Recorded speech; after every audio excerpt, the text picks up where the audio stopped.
નમસ્તે મિત્રો, સ્વાગત છે તમારું મારા આજના નવા વિડીયોમાં. મિત્રો, આજે આપણે બનાવીશું પાલક પનીર પરાઠા. તેના માટે સૌ પહેલાં આપણે પાલકને બોઇલ કરી દઈશું. મિત્રો, આપણે એક વાસણમાં પાણી મૂકી અને પાલકના ભાગનું મીઠું એડ કરી અને પાલકને આમાં એડ કરી દઈશું. પાલકને આપણે 2 થી 3 પાણીથી ધોઈ અને ઝીણો સમારીને લીધો છે, જેથી ગરમ પાણીમાં જલ્દી બોઇલ થઈ જાય. અને આપણે 1 જ મિનિટ માટે ગરમ પાણીમાં રાખીશું, એકદમ ઓવરકુક નહીં કરવાનો. ત્યારબાદ એને ઠંડા પાણીમાં કાઢી લઈશું. આ રીતે આપણે હલાવી અને કુબરો આવે ત્યારબાદ પાલકને આપણે અલગ વાસણમાં લઈ અને ઠંડો કરી દઈશું. મિત્રો, પાલકમાં એક ઉભરો આવી ગયો છે. આપણે ગેસને બંધ કરી દઈશું અને પાલકને આપણે ઠંડા પાણીમાં લઈ લઈશું.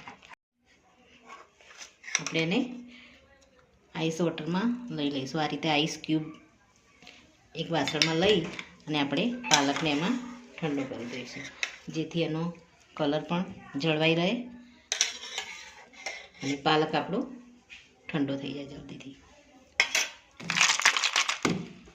આ રીતે એને ઠંડો કરી દઈશું. મિત્રો, આમાંથી આપણે પાલક આપણો ઠંડો થઈ ગયો છે. પાણી નીચોવી અને પાલકને આપણે પ્યોરે તૈયાર કરી દઈશું.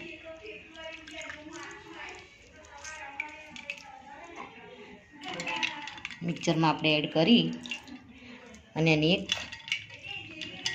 પ્યોરી તૈયાર કરી દઈશું.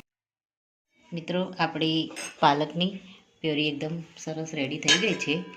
આપણે હવે લોટને બાંધી લઈશું. તો એના માટે આપણે ઘઉંનો ઝીણો લોટ લઈશું.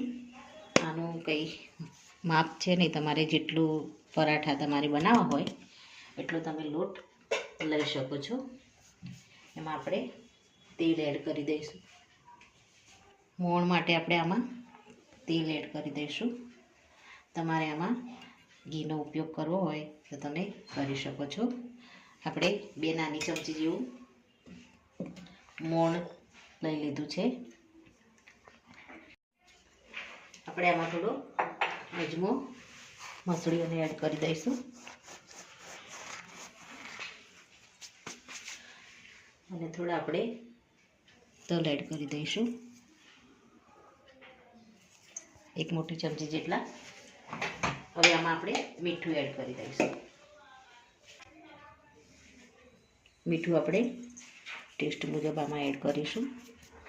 હવે જે આપણે પાલકની પ્યોરી જે રેડી કરી હતી એને આપણે આની અંદર એડ કરીશું. પહેલાં આપણે લોટને મોણ એડ કર્યું છે એટલે લોટને થોડો આપણે હાથથી મસળી દઈશું.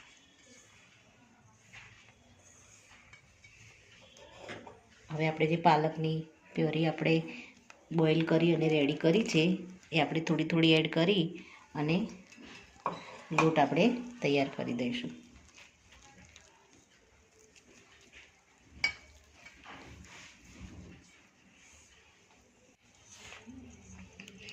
થોડું થોડું આપણે પાણી એડ કરીશું પાલકવાળું અને આ રીતે થોડો થોડો મસળીશું. આપણે આમાં આદુને ક્રશ કરીને લીધું છે, એની પેસ્ટ આપણે એડ કરી દઈશું. અને લસણની પેસ્ટ આપણે 8 થી 10 કળી લસણ લીધું છે, એની આપણે પેસ્ટ આમાં એડ કરીશું. અને થોડી પેસ્ટ આપણે પૂરણ કરવા માટે બાકી રાખીશું. આપણે પરાઠાની અંદર સ્ટફિંગ કરવાનું છે, એના માટે આપણે થોડી પેસ્ટ લસણની અલગ રાખી છે. તો આ રીતે આપણે થોડું થોડું પાણી એડ કરી અને લોટને મસળી લઈશું. મિત્રો, આપણો સરસ લોટ તૈયાર થઈ ગયો છે. આની ઉપર આપણે થોડું તેલ લગાવી અને લોટને ઢાંકી અને આપણે એનું સ્ટફિંગ તૈયાર કરીશું. થોડું આપણે તેલ એડ કરી અને એને રેસ્ટ આપી દઈશું.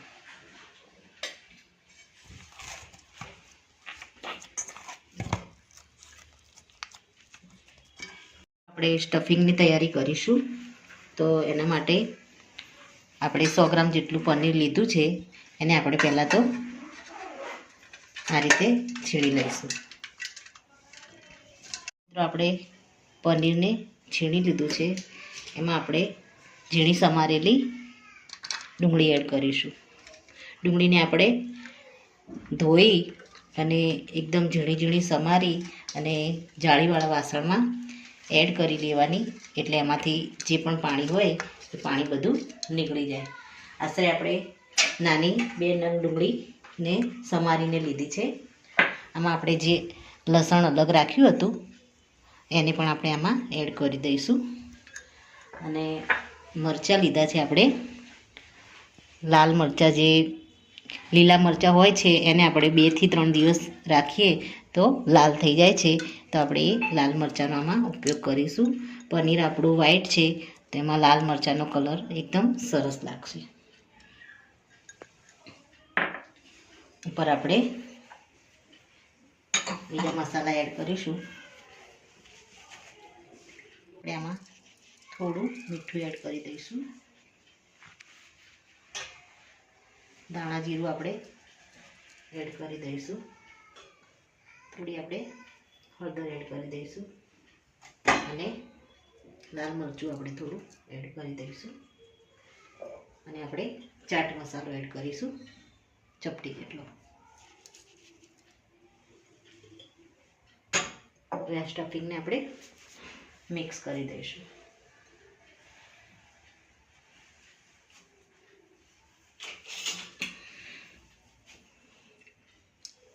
એમાં આપણે કોપરાનું છીણ આપણે થોડું એડ કરીશું, અડધી ચમચી જેટલું. અને આને આપણે મિક્સ કરી દઈશું સ્ટફિંગને.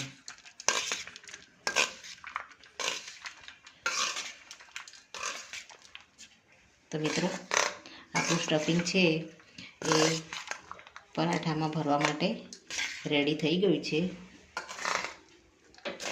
હવે આપણે ગેસ ઉપર નોનસ્ટિક અથવા તો લોઢી મૂકી અને લોટમાંથી પરાઠાને વણવાની શરૂઆત કરીશું. મિત્રો, આપણે લોટને ચેક કરી લઈશું. આમાંથી આપણે મીડિયમ સાઈઝનો પરાઠો વણાય એટલો આપણે લુઓ બનાવી દઈશું અને પરાઠાને વણી લઈશું.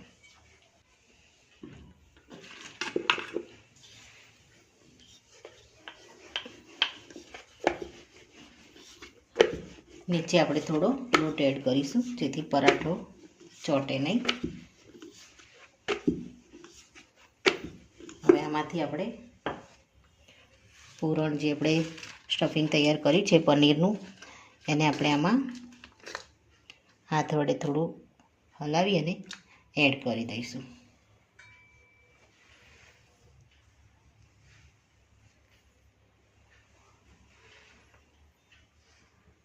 પરાઠાને આપણે બંધ કરી દઈશું.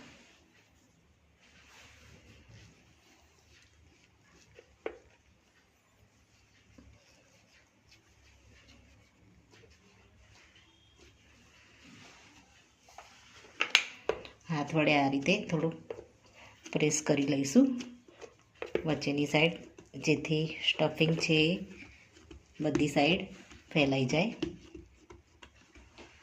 હવે આપણે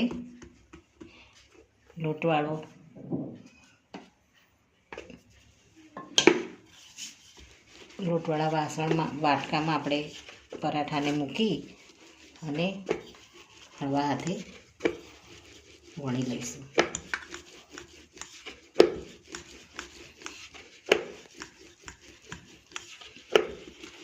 મિત્રો, પરાઠો આપણો કમ્પ્લીટ વણાઈ ગયો છે. હવે ગેસ ઉપર આપણે લોઢી મૂકી દીધી છે, એમાં આપણે શેકી લઈશું. મિત્રો, આપણે થોડું બટર તવા ઉપર લગાવી દઈશું અને પરાઠાને આપણે આની અંદર એડ કરી દઈશું.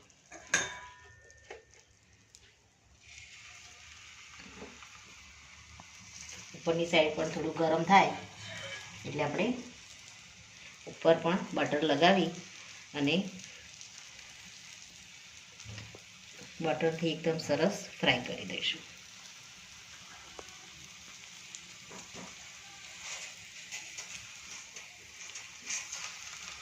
હળવા હાથે બટર લગાવીશું.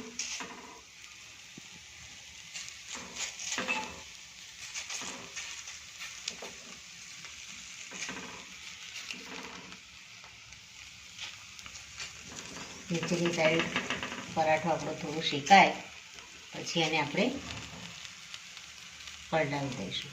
તો આપણે બધી જ સાઈડ સરસ એવું બટર લગાવી દીધું છે. હવે આપણે પરાઠાને પલટાવી દઈશું અને ઉપર નીચે પલટાવી અને આપણે સર્વ કરીશું. બરાબર શેકી અને પછી સર્વ કરીશું.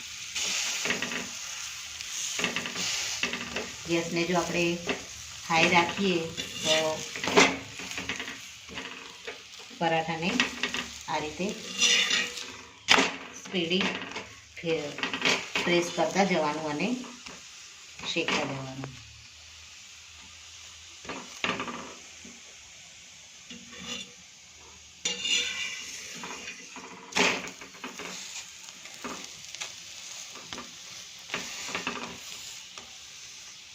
તો મિત્રો તમે જોઈ શકો છો આપણો પાલક પનીર પરાઠો એકદમ સરસ રીતે શેકાઈ અને રેડી થઈ ગયો છે. અને આપણે એક પ્લેટમાં કાઢી લઈશું.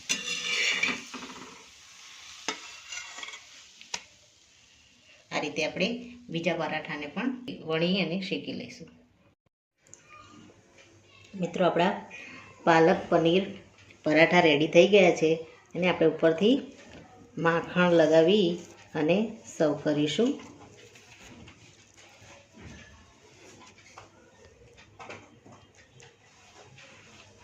તો મિત્રો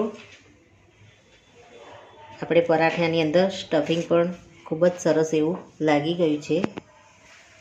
તો આ સાથે મારો આ વિડીયો અહીંયા પૂરો થાય છે. મિત્રો મારો આ વિડીયો જો તમને ગમ્યો હોય તો તમારા ફ્રેન્ડ અને ફેમિલીમાં જરૂર શેર કરજો અને કમેન્ટમાં જરૂરથી લખજો કે મારો આ વિડીયો તમને કેવો લાગ્યો. મારી ચેનલને લાઈક અને શેર જરૂરથી કરજો. ફરી મળીશું એક નવા જ વિડીયો સાથે. ત્યાં સુધી આવજો મિત્રો. Thank you.